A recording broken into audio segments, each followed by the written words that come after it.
Housewives shouldn't splurge, especially when they only work part-time. My husband flung those words at me as I sat on the sofa when he came home from work.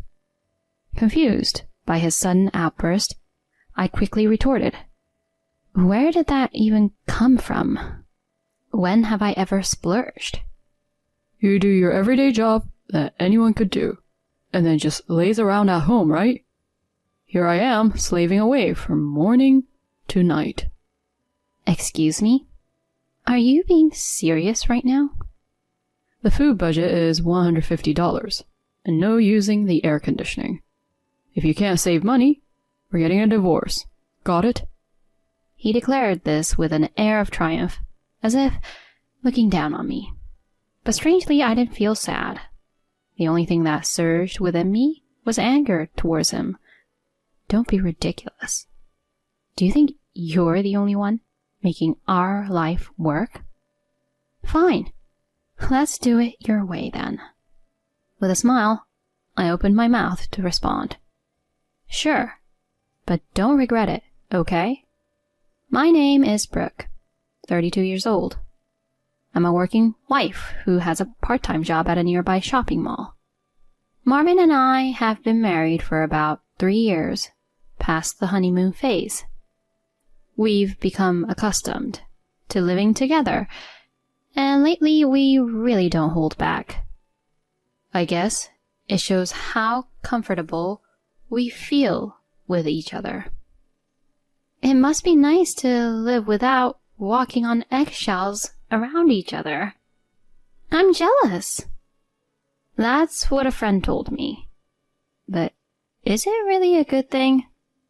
It's true, we've become more comfortable compared to when we first moved in together, able to live more freely. But at the same time, I feel like we've started to care less about each other. This realization hit me after a recent incident. That day I felt sick from the morning but still went to work.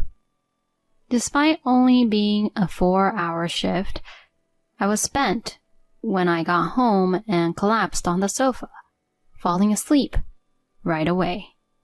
Hey, what time do you think it is? I woke up to his yelling, only to see my husband glaring down at me like some angry spirit. I glanced at the clock, and it was past 7:30 p.m. Normally, by this time, I would have finished preparing dinner and be ready to welcome him home from work.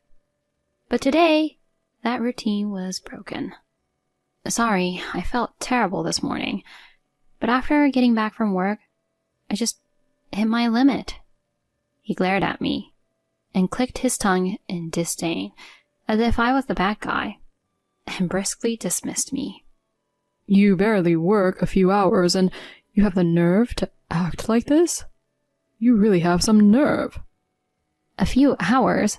It's not about that right now, it's about my health. I work all day no matter how I feel. You can't even manage the housework, which is practically nothing. Wait a minute.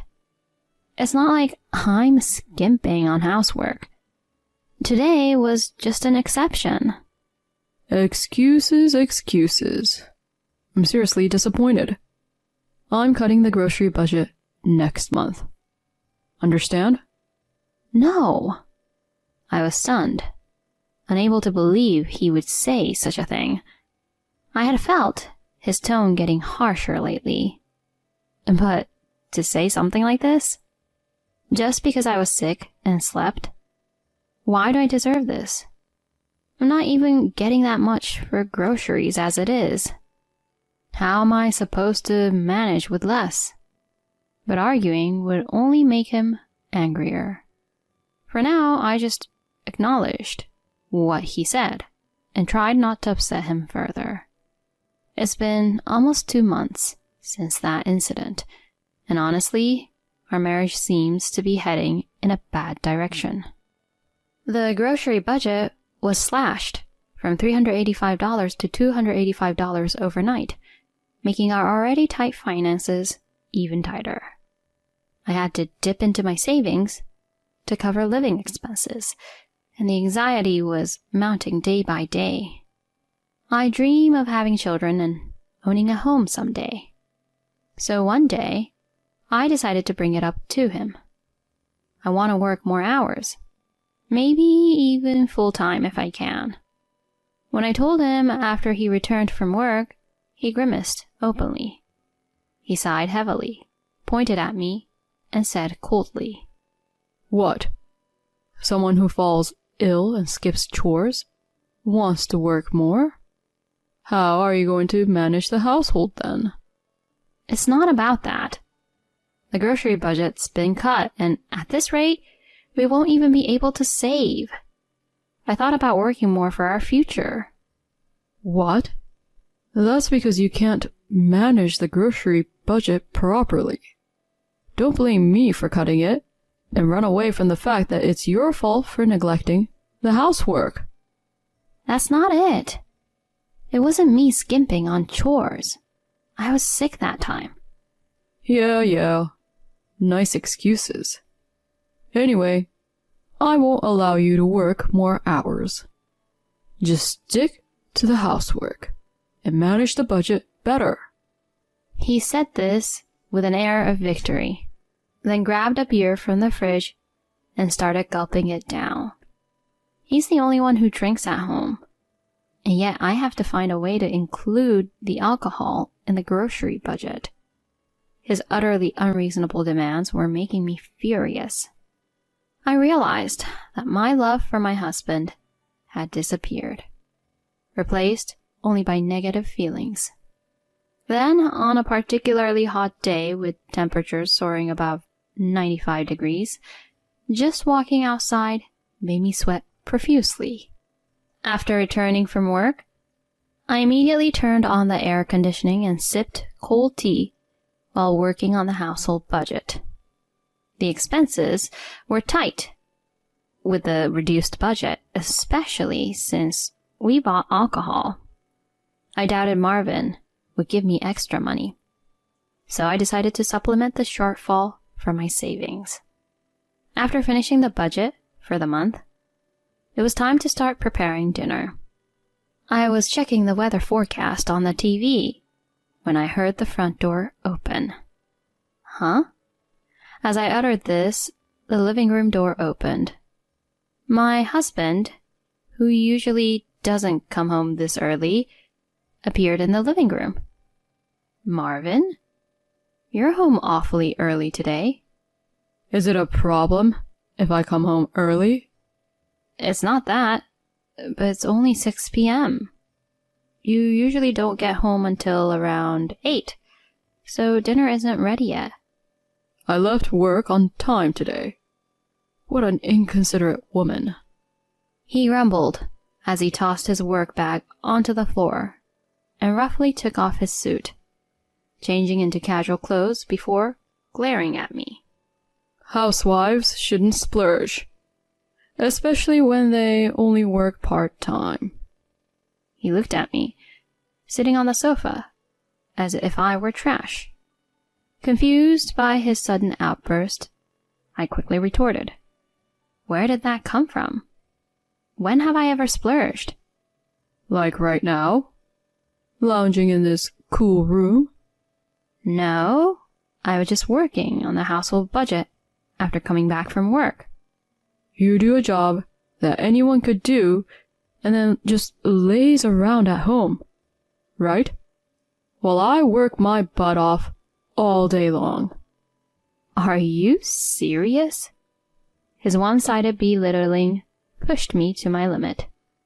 I glared back at him, but he didn't seem the least bit ashamed as he looked down on me. "A failure of a wife, like you, needs more discipline. I'm setting rules starting today." "Rules? What are you even talking about?" "The food budget is $150, and no using the air conditioning. If you can't save, we're getting a divorce. Got it?" He declared this triumphantly, looking down on me. Yet, surprisingly, I didn't feel sad. The only thing that surged within me was anger towards him. Don't be ridiculous.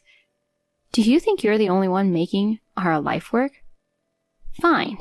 Let's do it your way then. With a smile, I opened my mouth to respond. Sure, but don't regret it, okay? Huh?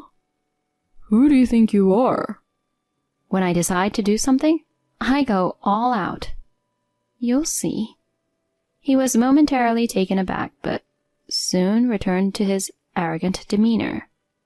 Finally, he dismissively said, Knock yourself out then. And started guzzling his beer. The next day, I began to save money in earnest. Of course, I didn't use the air conditioning. Instead, I wrapped ice in a plastic bag, used a towel around my neck, and relied on ice pillows, enduring the heat at home. As for the food budget, realistically, managing $150 was almost impossible. So I decided to cut down on common expenses like bread and soup to stay within the budget, and bought what I wanted to eat separately, eating alone. But of course, Marvin wouldn't stay quiet about it. The moment he saw me eating chicken by myself, he turned red with anger and shouted, Hey, why are you eating chicken alone? Why? I bought it with my own money. If you want something, buy it yourself. What? Since when did you get so high and mighty, being supported by me? Yes, financially, I've been relying on you. But what about you? At this point, why don't we both handle our own expenses and do our own chores? What? He was visibly shaken and struggled to respond, probably because he didn't know how to do housework. Another day, he came home early and started yelling about the house being too hot. Even then, I made it clear to him. Hot? But that can't be helped, right? You said no air conditioning. That's for when you're alone. Why do I have to suffer in this heat? Then why don't you put an air conditioner in your own room? I've already removed the batteries from the remote because you banned it. What? Then at least give me an ice pillow. Oh, sorry. I only have the one I bought, so if you need one, buy it yourself. This is ridiculous. Even at night, it was sweltering. His casual words had backfired on him. But thanks to this, my savings steadily increased. Not having to supplement the food budget from my savings was the biggest relief, along with a significant reduction in utility bills. With more money in my savings, I made a decision to divorce Marvin. I realized over these months that there was a reason he couldn't give me more for living expenses. He was spending it on his favorite mobile game. I found a card statement in the trash, showing hundreds of dollars in gaming charges. The spending increased each month, likely using the money saved from the food budget. The most recent statement showed charges over $2,000. Seeing that, my already cold feelings turned to ice. $2,000 for a game? While making me suffer and struggle with the budget? Ridiculous. I can't be with this man any longer. Deciding to divorce him, I spoke to my workplace about becoming a full-time employee. Recognizing my work, they immediately agreed to employ me full-time. Starting next month, I'd be working as a full staff member, and I began looking for a new place to live. I found an apartment and prepared to move, making sure Marvin didn't find out. That evening, a sweaty Marvin came home, complaining as usual. I presented him with the divorce papers and calmly said, "Can you sign this?" Huh? What? What is this? Can't you see? It's a divorce agreement. Divorce? What are you suddenly talking about? We weren't even discussing divorce. I just think it's impossible to continue. That's why I'm saying this. You don't really think you have no idea why, do you?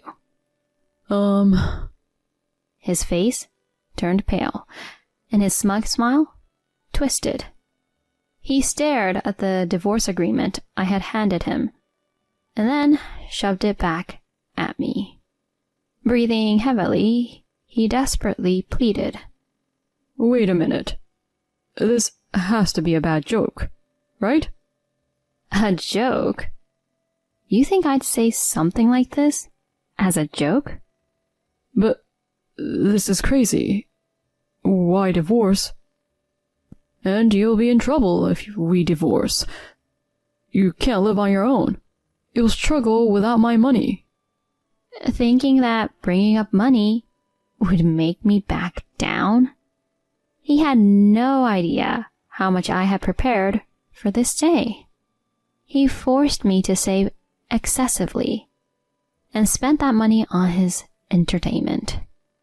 There were many reasons why I considered divorce, but the most unforgivable was that he saw me not as family, but merely as a convenient housekeeper.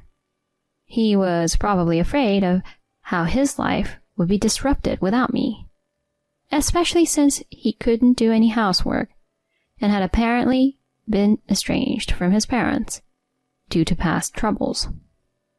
Frankly, he had no one else to rely on but me.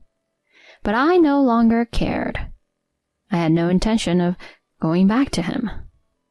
I stared at him, seething, and vented my pent-up frustration.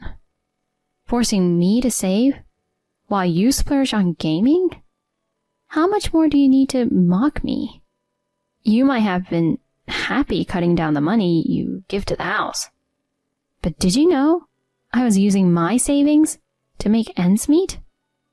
I get it. I'll start contributing more to the grocery budget again. It's too late for that. Just so you know, I have no intention of working or doing chores for you anymore. Not even a millimeter. Living alone is far better than taking care of a jerk like you. What? How am I supposed to live on my own? Think it over, please? Shut up. A domineering husband like you is unbearably annoying. You might as well writhe in agony living alone. With that outburst, Marvin collapsed on the spot, mouth agape. He didn't say anything more, finally realizing his situation. Later, we got divorced. Perhaps realizing that rebuilding our relationship was impossible, he readily signed the divorce papers and agreed to the divorce. Without me, his financial burdens increased, and he had to manage everything on his own.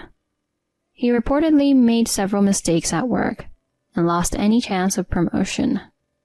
Now he just shuttles between home and work, barely making ends meet. As for me, I started living alone and began my job as a full-time employee. Working full-time again after so long was challenging at first, but I'm finally settling in. Most importantly, starting this life gave me confidence that I could survive on my own. That alone gives me the strength to keep going. All right, let's give it my all today. I'll treat myself to something delicious this weekend. Finding joy in everyday life and using it as motivation to keep going, I now find happiness in these ordinary days.